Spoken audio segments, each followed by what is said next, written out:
Сәлеметсіздер ме, құрметті әріптестер? Заманауи мұғалімнің мобильді қосымшалары атты онлайн практикумызды бастаймыз. Заманауи мұғалім кім? Заманауи мұғалім білім беру жүйесін цифрлық ұрпаққа бейімдейтін, сол арқылы білім алушыға кез келген уақытта және кез келген жерде соңғы құрылғыны компьютер, ноутбук, планшет, таблет, смартфон және тағы басқаларды пайдалана отырып білім алуға мүмкіндік беретін тұлға. ЮНЕСКО мобильді оқыту туралы мобильді құралдар білім берудің мүмкіндіктерін кеңейтеді, оқу үдерісінің сапасын, педагогтардың кәсіби дамуын арттырады және әкімшілік жұмыстарды жеңілдетеді деп жазды. Бүгінгі онлайн практикумымыздың мақсаты мұғалім жұмысына пайдаланатын заманауи мобильді қосымшаларға шолу жасап және оларды қолдануға үйрету. Білім беру үрдісінде мобильді қосымшаларды пайдаланудың артықшылықтары: уақыт үнемдеу, ақпаратты тез іздеу, кері байланыс орнату. Визуалды контент жасау және өңдеу үшін онлайн сервистер өте көп. Солардың бірі Canva онлайн сервисі. Canva онлайн фотосурет редакторы болып табылады. Ол веб жобаларды, гиф анимацияларды, презентация шаблондарын, логотиптер, инфографика, видеоларды өңдеп және олармен жұмыс жасауға мүмкіндік береді. Canva мен жұмыс жасау үшін ең алдымен canva.com сайтына өтеміз және онда өз аккаунтымыз арқылы тіркеліп, есептік жазба жасаймыз. Canva'да видео жасау үшін іздеу жолына видео деп жазамыз. Ашылған терезеден создать пустой дизайн видео дегенді таңдап аламыз. Одан кейін загрузка батырмасын басып, одан загрузка изображение немесе видеоны басамыз. Устройство батырмасын басып, одан компьютерден дайын видеомызды жүктеп аламыз. Видео жүктеліп болғаннан кейін видеоны обрезка батырмасын басу арқылы қажетті облысын қиып алуымызға болады.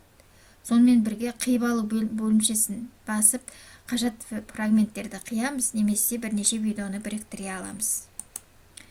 Қиып алу белгішесін басып, қажет фрагменттерді қиямыз, содан кейін готово батырмасын басамыз.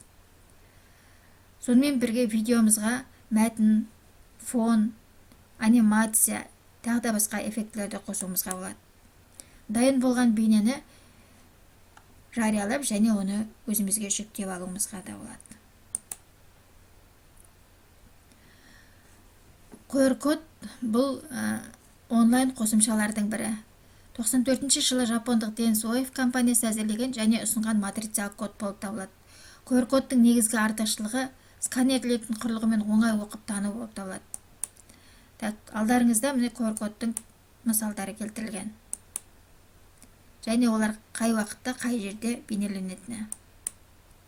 QR-кодты сканерлеу үшін алдымен біздер өз смартфонымызға қосымшаны жүктеп аламыз. Мысалы, біздер ол қосымшаны QR-код редер қосымшасын алуымызға болады. Одан басқа да өте көптеген қосымшалар бар.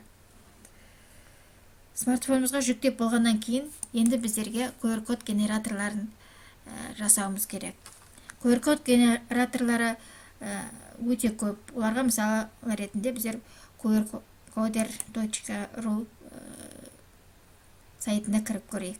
Міне бұл сайтта біздер QR-код генераторы арқылы кодты жасай аламыз. Ашылған терезеден біздер өзімізге қажетті мәтінді, немесе сілтемені, немесе әртүрлі визитканы, карточканы, немесе дайымыз. Мысалы біздер мына сөзді кодтап көрейік қазір. Осы создать командасын басамыз. Мәтінді жазып болғаннан кейін, сол кезде міне біздің кодымыз дайын болды. Жасалған штрих-код бұл кез келген жерге апарып қоя аламыз. Мысалы, оң жағын басу арқылы копировать изображение дейміз, немесе копировать адрес изображение деп сақтап алуымызға болады. Мысалы, біз копировать изображение дейік. Осыны өзімізге қажетті кез келген жерге апарып қоя аламыз. Міне біздер мына жерге қойдық деп есептейік.